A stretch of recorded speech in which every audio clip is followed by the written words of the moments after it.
bonjour à toutes et à tous. Bienvenue à cette avant-première libraire en présence d'Hervé Joubert. Bonjour.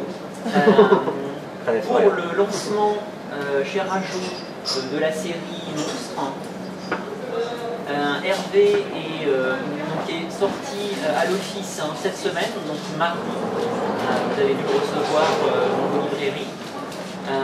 Les deux premiers tomes en même temps, donc le tome 1, Cœur de Harpie, et le tome 2, Larmes de Sirène.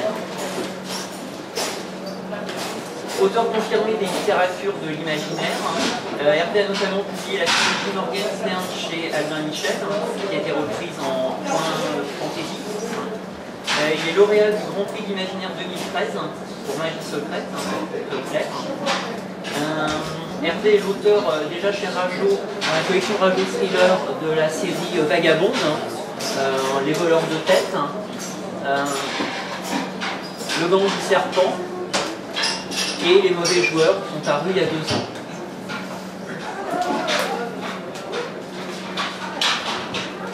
Après ces différentes trilogies, Hervé se lance dans une série en 7 tomes, une série monstre, à tous les sens du terme. 7 tomes pour 7 lettres de monstres. Est-ce que tu peux nous présenter le projet en introduction? Après les trois thrillers, Caroline m'a demandé un autre projet. Voilà, elle me dit carte blanche, comme tu veux, quelle que soit l'ampleur, etc. Et le mot monstre est arrivé tout de suite. Voilà, monstre, 7 lettres, heptalogie, Harry Potter, etc. Et je commençais à imaginer, à me monter un synopsis sur 7 volumes. Vraiment, une vraie série qui se suit comme les Rajo Thriller.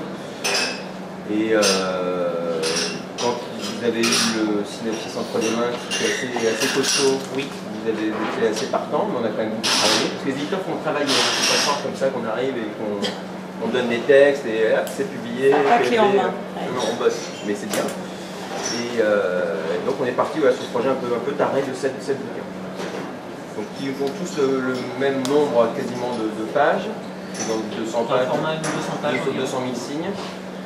Ils ont tous la même structure divisée en 4 parties, chaque partie étant introduite par une phrase courte, verbe complément, tuer le père, élargir le cercle, faire le mort, etc. Chaque bouquin est axé sur un des ados, et c'est autour de 7 ados, donc chaque bouquin est axé sur un des ados. L'initiale du prénom de l'ado étant une des lettres de monstre. Voilà, c'est pour le petit jeu et l'histoire globale, ça a une raison aussi, mais c'est marrant comme ça d'avoir cet objet où il y a le M, le O, le N, et ça va faire une belle série. Et donc on en est au troisième, même le troisième est en septembre. En septembre. Et ça continuera comme ça, un rythme de 2 par an. Soutenu pour garder aussi, oui, voilà, pour pas qu'on perde le fil.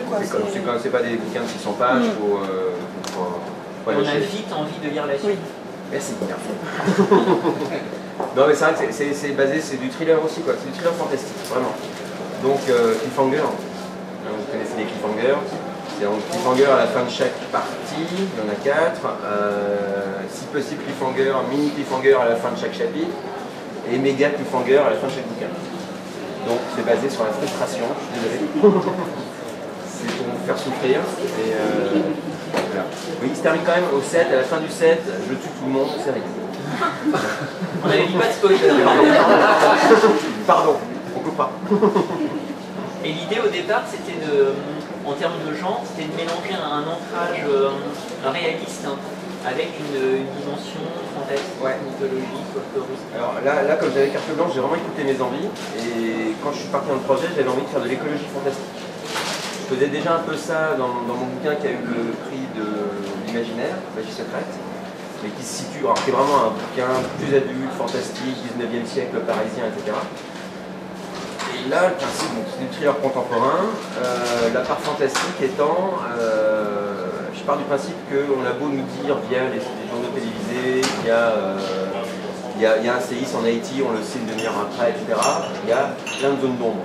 Effectivement, il y en a plein sur cette planète qu'on occupe, qu'on partage. Elle est truffée de zones inconnues. Il y avait eu un petit fait divers qui m'avait fait tilt par rapport à ça. Ça rejoint un peu l'avion qui a disparu là, depuis 2 semaines, dont on parle vachement. Un type fait la traversée en bateau Amérique du Sud, Europe, tout seul. Il envoie un SES, il y a un gros problème technique, SES, plus de contact avec lui. Au bout d'une semaine, les gens, enfin les autorités, décident qu'il est porté disparu, il est mort. Et là, je me disais, c'est quand même ce qu'on nous dit, si tu regardes la météo à 12 jours, tous les satellites, on arrive encore à perdre quelqu'un en mer.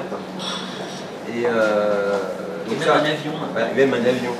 C'est vraiment l'actualité. Donc ça, c'était un peu le point de départ de tiens, les zones inconnues, on va les explorer d'une manière narrative. Et en fait, pour la petite histoire, la suite du fait divers, c'est qu'un pilote d'Air France, je crois, qui faisait Rio-Paris, au bout d'une semaine, ayant eu vent de cette histoire, a demandé l'autorisation de ne pas voler à 10 km d'altitude, mais à 1000 mètres. Et il a dit aux gens dans la cabine, passagers, regardez à droite et à gauche, et si vous voyez quelque chose, vous dites tout de suite. Quoi. Et ils ont repéré le mec comme ça, qui était sur la coque de son bateau retourné, machin, et qui disait... Donc il y avait de la magie. Il y a de l'inconnu, il y a de la magie, il y a des zones d'ombre. Donc dans ces zones pas visibles, il y a des chimères qui se planquent. Voilà, il y en a encore, il y a des centaures, il y a des sirènes, il y a un chimère un peu dans le sens mythologique, grec, etc. Mais bon, ils étaient là à la base, donc ils ont raison, quelque part, ils ont bien lu, je pense. Satyre, d'autres très bizarres, des vraies chimères dans le sens noble du terme, agrégat de vautour, lion, tout ça voudra serpent. Ces chimères sont forcément un peu délicates parce qu'il faut y avoir des zones d'ombre, leur espace se restreint de jour en jour. Donc voilà, je partais dessus. Quels sont la cible de 2 groupes distincts? Mes ados en question, je vous donne dans le détail après, se rencontrent sur un jeu en ligne, type jeu en réseau, comme on peut tous pratiquer ça. Un monde fermé qui s'appelle Chimera, qui est totalement fantasy, qui a été créé par le père de Milo. Et dans Chimera, on est soit un protecteur de chimères, soit un chasseur de chimères. Eux, c'est des protecteurs. Le jeu consistant évidemment à doubler les chasseurs, à les protéger, etc., à libérer les chimères, etc. Ils se rencontrent par le biais de ce jeu, dans la vraie vie. Alors, ils sont rassemblés, on ne sait pas trop par qui, ni comment, ni pourquoi. Bon, voilà, les événements font qu'ils se retrouvent en vrai ensemble, ils se découvrent humainement. Ils découvrent aussi assez vite que les chimères existent. Je pense avec une harpie à Bangkok, en haut d'une tour fantôme. Et ils découvrent aussi rapidement que les chasseurs existent aussi sur Terre. Et qu'il y a une espèce de saleté, vraie saleté complètement démente, qui est plus développé dans le tome 3, donc on va peut-être pas trop en parler. Enfin, c'est le méchant, le gros méchant, le chasseur. Ça fait un bout de temps qu'il traque les chimères et il en veut. Quoi. Donc leur combat dans le jeu se retrouve transposé dans la réalité et ça part comme ça. Il y a donc d'un côté les monstres, les chimères, et de l'autre monstre qui est le nom du groupe d'ado. Ils sont baptisés comme ça dans le jeu parce que hasard ou destin ou manipulation d'une puissance encore cachée, leur prénom compose le mot monstre, tout simplement. Donc il y a Milo, celui-là qui est anglais. Alors c'est un peu le pivot, le moyeu du groupe. Voilà. Parce que lui, il est basé à Oxford. Son père, milliardaire. C'est pratique, ça permet d'avoir comme ça une trésorerie un peu infinie pour les envoyer aux quatre coins du monde. Son père, je le flingue tout de suite. On apprend petit à petit que le père n'était pas seulement le patron de cette multinationale de la presse, du divertissement, etc. Lui aussi avait quelque chose à voir avec les chimères. Donc basé à Oxford. Numéro 2, Onde, une jeune française qui est en école d'art appliqué, qui est un peu lunaire, fantasque, rêveuse, etc. Le N, c'est pour Nathan, qui est un petit Éthiopien, dans ce coup-là, mais il est là. Voilà. Il vit à Harar en Éthiopie. Alors c'est une ville assez marrante où encore aujourd'hui c'est simple de murailles, est fermée la nuit parce que les hyènes sont nourries par les habitants comme ça chaque soir. C'est la ville où Rimbaud est passé quand il était marchand d'esclaves et de Nathan. Sam est québécoise, petite copine pétulante, marrante, etc. Mais un peu timbrée parce qu'elle se fait un Asperger léger. Donc, et un peu autiste. Un peu autiste active. Oui. C'est ça. Parents fermés, plutôt exubérants. Takiko pour le thé et japonaise. Alors elle, c'est la japonaise dans toute sa splendeur, c'est impossible de savoir ce qu'elle pense vraiment. Tire à l'arc toute seule dans le parc. Voilà. R, c'est pour Rolf. Alors Rolf est une sorte de Wolverine. Voilà, un type un peu brut de décoffrage comme ça, qui fume, qui boit, qui est obsédé par le sexe, mais qui est merveilleux. Voilà, c'est le mec lumineux, c'est l'ange gardien du groupe, bizarrement. Et eux, c'est Émile, qui est haïtien, et qui va vivre une vie assez difficile. Mais je ne peux pas vous en dire trop, parce que qui dit Haïti, dit séisme. Rolf, on ne sait pas trop. Alors, il y a plutôt Europe centrale, mais c'est pas dit. Voilà. C'est Rolf. Donc essayer d'un groupe extrêmement cosmopolite. Super cosmopolite, mais qui s'entend tout de suite. Ça fait des années qu'ils jouent ensemble sur Chimera. Alors ça frite forcément.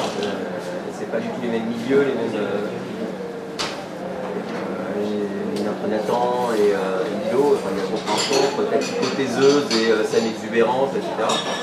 Mais ils ont le truc en commun d'être des protecteurs dans le jeu, ils se connaissent par cœur, ils sont reconnus dans le jeu comme le groupe de protecteurs le plus innovant, original, et qui lâche rien. Et il y a un petit truc qui les tient aussi ensemble, c'est qu'ils s'expriment, ils échangent en français. Voilà. Ils n'échangent pas en anglais, ils ont chacun une bonne raison d'échanger en français, c'est leur langue maternelle de deuxième langue. C'est histoire de... Je me trouve en Angleterre, mais ils parlent tous français. Alors Nathan, ça fait expliquer parce qu'il y a eu Rimbaud dans le texte.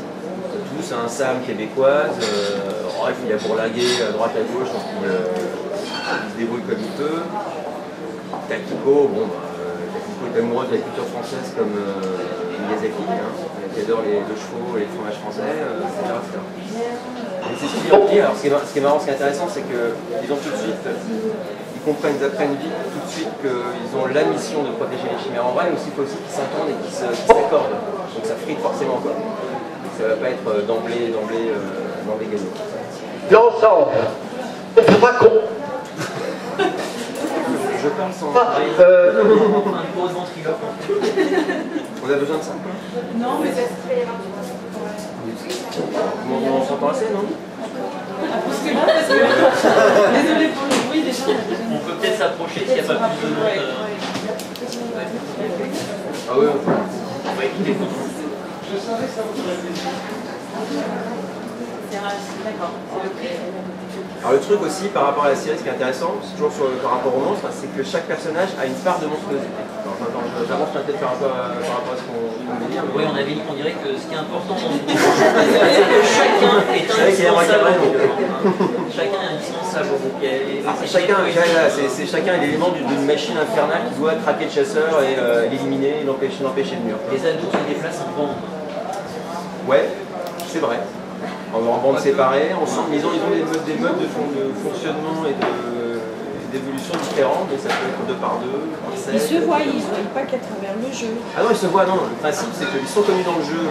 Voilà, comme tout joueur qui joue avec des inconnus aux 4 coins du monde, et puis un jour, on est réunis, on ne sait pas comment, ni pourquoi, mais ils sont tous réunis à Oxford, dans un cybercafé. Et ils se reconnaissent comme étant ces membres du groupe monstre, et pourquoi on nous a réunis, et pourquoi ils sont réunis, et comment on fait pour attraper ça, etc. Mais ils sont ensemble tout le temps. En fait, ils vont tous s'intégrer grâce à Milo, et des appuis intéressants dans la ville d'Oxford en tant que fils de milliardaire décédé.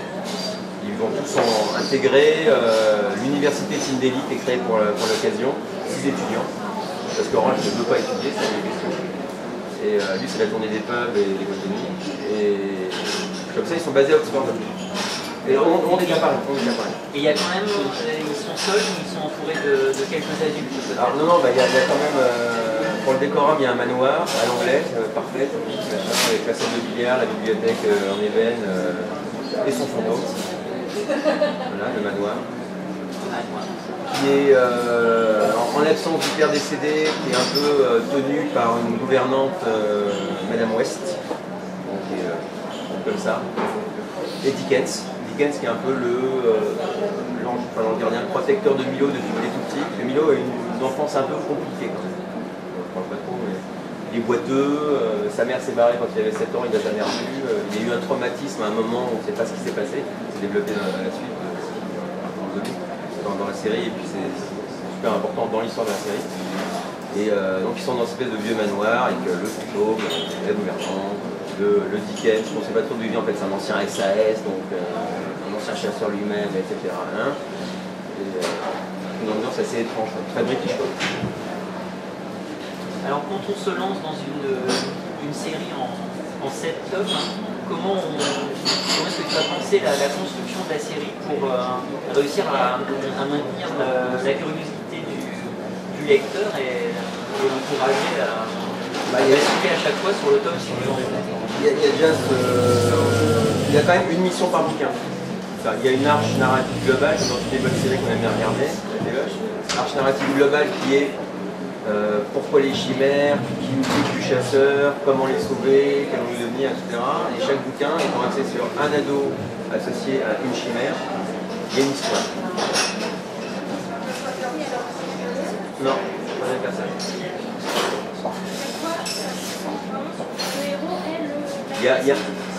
C'est centré, il est un peu mis en avant, mis en lumière, mais que les autres sont là aussi. C'est du roman de groupe, mais il est mis en avant. Par exemple, dans le premier, c'est Milo est associé à une harpie. Dans le deuxième, c'est Onde qui est associé à la sirène. Dans le troisième, Nathan est associé à un homme, un yen-garou, qui est l'équivalent des loups-garous en Afrique. Et ça continue comme ça. Alors après, pour entretenir le suspense, c'est jouer sur le cliffhanger, la frustration, doser les éléments de révélation. Je crois que surtout, c'est placer ça dans la réalité contemporaine. Voilà, ce que je voulais faire aussi dans la série, ça se passe aujourd'hui, dans des endroits super bizarres dont on ne parle pas, mais qui existent. Par exemple, dans le tome 1, il découvre la chimère, la harpie, en haut d'une tour fantôme à Bangkok. Alors ça, c'est un truc que j'ai découvert là-bas. Il y a eu un programme immobilier énorme pendant une bulle spéculative il y a 20 ans. Ils ont construit 15 tours de 200 mètres de haut. La bulle a explosé, ils ont arrêté la construction des tours. Du coup, à Bangkok, il y a 15 tours abandonnées, en pleine ville. 200 mètres de haut, c'est pas rien quand même. Donc il y a ça, j'avais un peu visité l'endroit, un peu à retard revenant en France, mais j'avais logé juste en bas. C'est des escalators défoncés, c'est des montagnes de Vénus de Milo pour décorer les appartements quand on met des livrets. C'est des chiens errants qui occupent les immeubles. C'est des habitants qui habitent autour des immeubles et qui croient que les immeubles sont hantés. Personne n'y rentre. En même temps, les touristes qui aiment bien, les amoureux du danger, peuvent rentrer dedans et voir à quoi ça ressemble, etc. Le musée de fantômes, parfait, quoi. Perchoir à harpie, ça existe. Et moi, ce que j'aime bien, dans l'idéal, c'est un lecteur découvre ça, top, il va sur Google Earth, il a la localisation, et voir les tours de fantômes où ça se passe. Ça, c'est cool. Donc c'est basé là-dessus, quoi. C'est ceci pour le décorum, la réalité, ça se passe aujourd'hui dans des zones qui existent. Par exemple, dans le tome 2, je parle d'un truc qui est un club de milliardaires américains, un club américain qui s'appelle le Bohemian Club, le club des Bohémiens, qui est un club de décideurs façon un peu plus blanc parce qu'ils ont des cérémonies, ils s'encapuchonnent, ils font brûler une espèce de représentation c'est très bizarre. Dedans, il y avait des bouches, il y avait Rocky Frère, ils se réunissent une fois l'an dans un endroit, c'est su, ça existe, voilà. Donc j'envoie mes personnages là-dedans. Je pense que ça peut aider à tenir.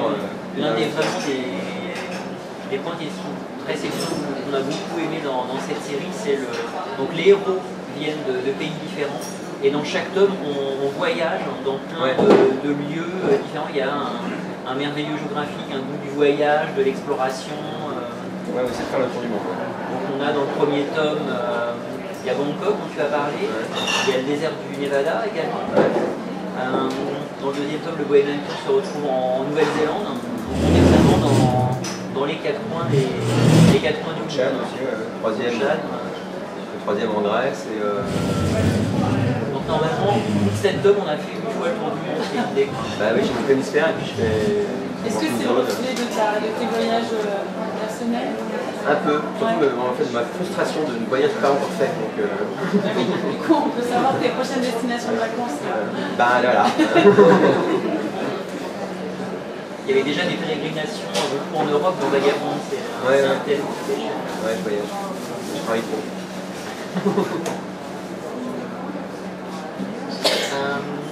Peut-être que tu peux, pour nous éclairer sur la phrase d'accroche qu'on a à chaque fois en couverture du quatrième de chaque ouvrage. Et s'il y avait un monstre en vue. C'est du spoiler, ça, non? Non. Non, parce que aussi, un des aspects de la série, ils ne sont pas été réunis par hasard. C'est clair. Ils sont tous différents, mais ils ont tous une particularité. Milo, par qualité physique, il est boiteux. Ce sera expliqué à la fin pourquoi il est boiteux et c'est pas anodin. Onde, elle a une voix dans sa tête. Elle n'est pas folle, c'est vraiment quelqu'un qui lui parle, c'est une petite fille de 5 ans, je crois, ou une petite fille de 5 ans qui se prénomme Camille. Ce sera expliqué pourquoi dans le tome 2. Enfin, il y a toujours un truc un peu bizarre, fantastique. L'Asperger de Sam, il est expliqué ça va être expliqué dans le tome 4. Un petit... Elle dérègle les appareils électriques également. Oui, elle a ça. Sa naissance, tout a sauté dans la maternité. Bon, ils ont tout. Voilà, je tire un peu aussi sur le film fantastique parfois, mais pas trop, en essayant de garder l'Asperger, c'est quand même assez étrange. Ça peut faire des personnages fantastiques. Takiko, je ne sais pas trop quelle était sa monstruosité, là j'ai trouvé il n'y a pas longtemps. Elle est plutôt sociale, mais ça expliquera pourquoi elle est comme ça, pourquoi elle agit comme ça. En fait, chacun est un peu monstrueux en lui-même. Parce que aussi, bon, on se moquait gentiment des ados, beaucoup les ados, mais les ados sont des monstres. C'est quand même assez l'idée. Ouais. Ils se transforment, ils changent de corps, ils deviennent adultes. C'est surtout développé dans le tome 3 avec Nathan, donc l'histoire du garrot, etc. Donc on est là, c'est vraiment un truc vif du sujet, corporel, basique, métabolique. Nathan est un adulte, l'ado est un adulte en devenir. Mais bon. Il y a aussi le fait que moi je suis toujours émerveillé par le... Alors ça va de pair avec les zones sombres qu'on ne connaît pas sur Terre, je parlais tout à l'heure, sur le fait qu'on est des animaux intelligents, voilà. Qu'on ne connaît pas le quart du tiers de la façon dont on fonctionne, ne serait-ce que le cerveau, sans parler des rêves, etc. Qu'on est conscient que la mort est là, qu'on va mourir un jour, et pourtant on vit, on fait des trucs, on se reproduit. Et rien que ça, je trouve ça fantastique. Donc monstre est aussi une façon de parler de ça. On a des animaux, on a des réactions animales. Par exemple, je disais il n'y a pas longtemps, les couples qui s'accordent bien, des chercheurs ont découvert que le pH de la salive des deux, en fait, s'accordent très bien. Quand le pH de la salive des deux s'accorde très bien, ils ont plus de chances de faire des bébés. Voilà, on est dans l'animal pur, on est dans le sentiment, parce que bon, si ça s'accorde bien, ça génère une histoire pas possible. Et c'est en partie l'histoire de monde. Ça va, ça te fait pas peur? Et le fond écologique, l'arrière-pensée écologique, c'est il y a des zones d'ombre, mais quand même les poches se resserrent. Mine de rien, ça se resserre forcément par l'humanité, par les moyens de visualisation, et les zones d'ombre petit à petit, comme peau de chagrin. Hélas. Alors il y a un petit point sur lequel j'aurais aimé qu'on insiste. Je n'ai pas répondu tout à fait comme vous avez très bien sur la manière vraiment dont la série est construite. Donc il y a vraiment cette idée, donc, un tome, un héros, un monstre, un lien particulier entre le héros et le monstre. Et par rapport à la construction globale de la série, il y a évidemment une sorte d'arc narratif qui file dans les 7 tomes. Alors, ce qu'on voit apparaître, en tout cas ce que nous on a pu voir, c'est que dans le premier tome, on découvre que les chimères existent réellement. On a ce passage du virtuel au réel. Dans le tome 2, on a un chasseur qui commence à être de plus en plus menaçant, notamment en Nouvelle-Zélande, qui commence à essayer de s'en prendre physiquement au groupe. Donc ce qui était un jeu devient vraiment de plus en plus réel. Et dans le 3, il va y avoir on arrive à l'idée que pour protéger au mieux les chimères, il faut peut-être leur retrouver un havre de paix. Il y a une progression. Chaque volume a son unité, sa résolution, et en même temps, il y a des fils narratifs qui vont courir sur les 7 tomes, avec une volonté de monter évidemment, de complexifier et d'avoir en puissance et en sauvagerie. Voilà. Tu vas très bien. Maintenant, vous avez des questions, c'est peux vous donner la parole.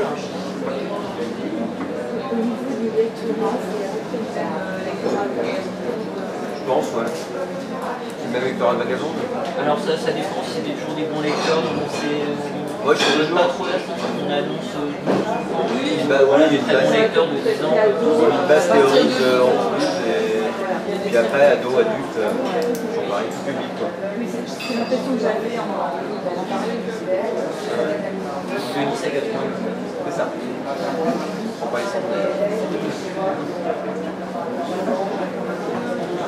Peut-être libre? Non, mais j'ai fait.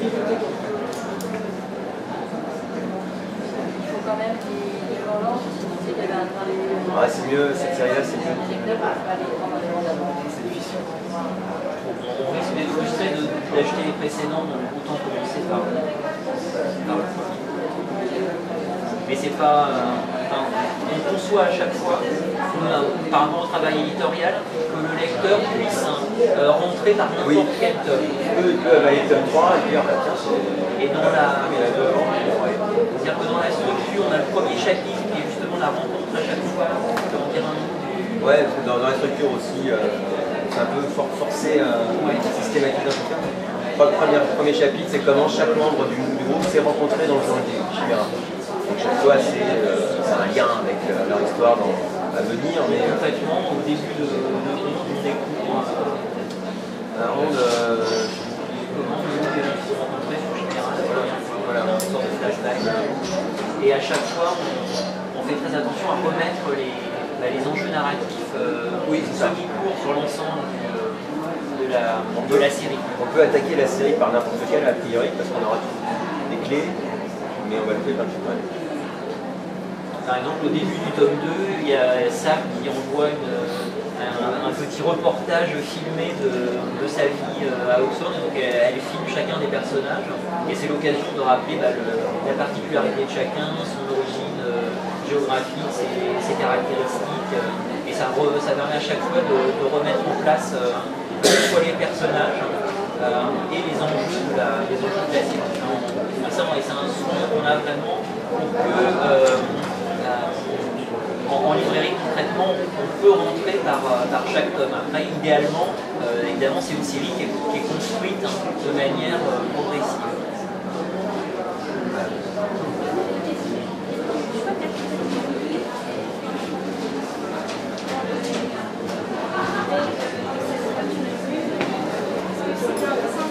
Alors,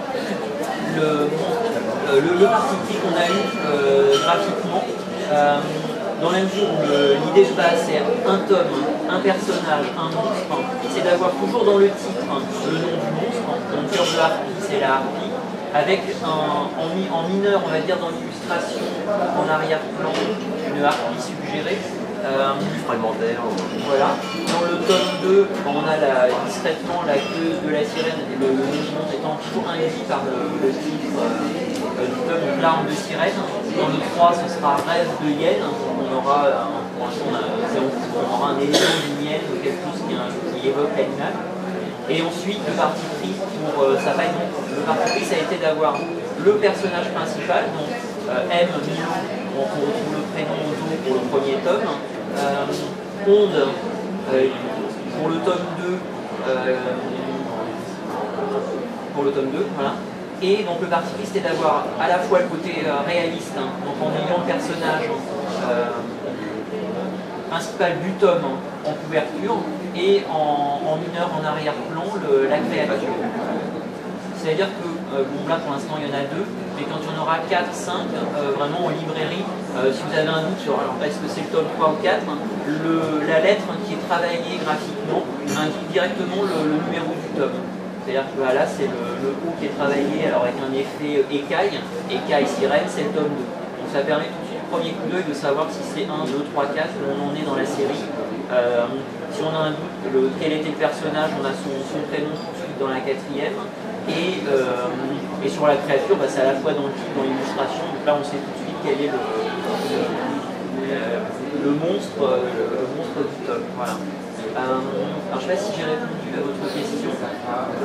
On a vraiment essayé d'avoir c'est vraiment pensé comme une série. Le fait qu'on en lance 2 en même temps, c'est aussi pour montrer cette cohérence à venir de la série. Quand on a un tome, ça n'est pas forcément évident.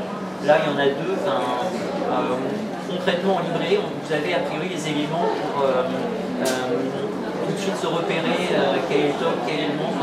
Le fait de mettre le manoir à chaque fois en quatrième, c'est pour rappeler qu'ils sont ancrés à Oxford, mais ça part dans tous les... c'est le local mais qui fait penser à l'universel. Simplement, on va aller dans tous les pays du monde, dans énormément de pays dans chaque tome.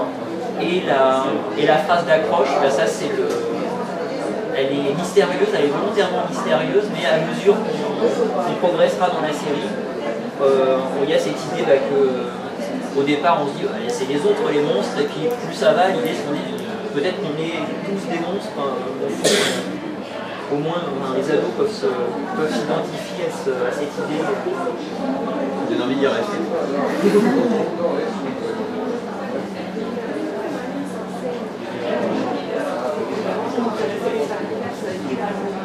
Oui. Alors on a le N et le O. Si ça marche très très bien, on peut rajouter un S. On en a parlé. C'est secret ça. Mais on a 17, souvent ça dure longtemps. C'est pas comme bonus.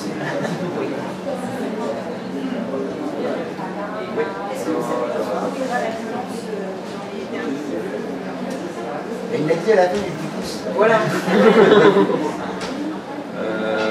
En fait, il y a je pense que ça va devenir de plus en plus grand, mais ça restera toujours tout public. Moi, je ne fais pas de violence, ce sera méchant, ce sera... De même, les phrases sexuelles de Rolf sont très raisonnables. Voilà, mais je reste dans les clous. Après, je pense qu'elle aura quand même une montée en intensité qui fera que les derniers tomes, a priori, ça serait vraiment un page turner. Là, ils prennent des coups, vraiment. J'en tue quelques-uns mais on dira pas lesquels. Non. Mais non, c'est ça, faut que ça monte en puissance. C'est comme une série, on se rapproche du climax et faut pas lâcher.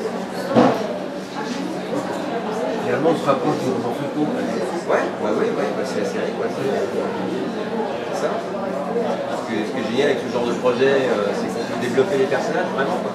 Au bout du compte, si les 7 tomes étaient rassemblés, ça ferait un bouquin de 1 million 400 000 ici. Un gros truc de 800 pages, 700 pages, ouais, 700 pages. Et ça offre un champ génial. Vraiment. Mais je pense que c'est bien de les sortir de cette forme-là, serré, séparé des autres, parce que le rythme est quand même vachement soutenu, mine de rien, quand il est thriller.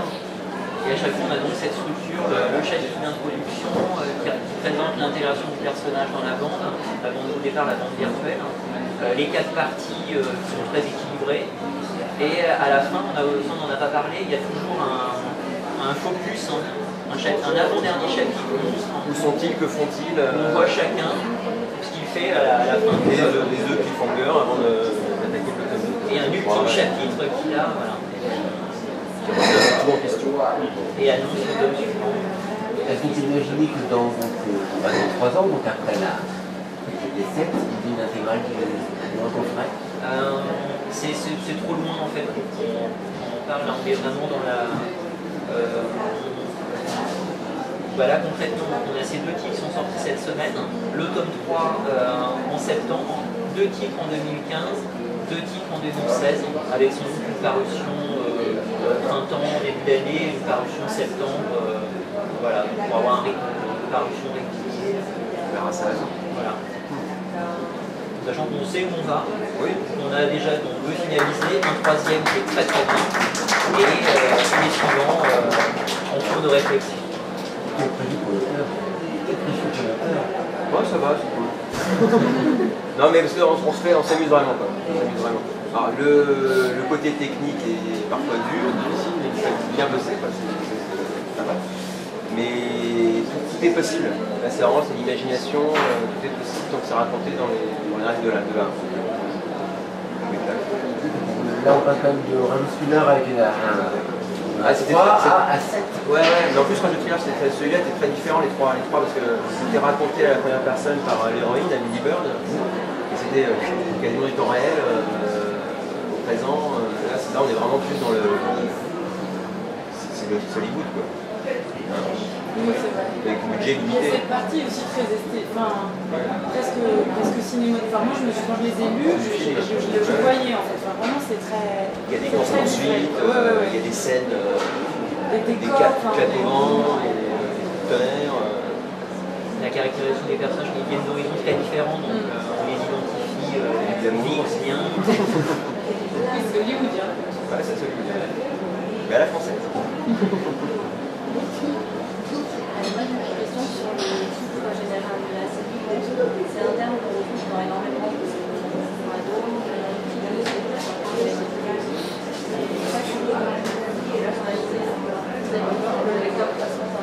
Alors, ne serait-ce que pour des raisons en fait, purement juridiques, on avait vérifié. Donc, il y a une série de mangas, je crois que c'est Monster. Moi, je me posais des questions. Le monstre est arrivé d'emblée. Généralement, C'est à la fois le nom du groupe, c'est à la fois ça désigne les monstres. Hein, l'ensemble était vraiment très cohérent. Ça aurait été extrêmement difficile de trouver un autre. Le principe de une lettre, un prénom, était dès le départ.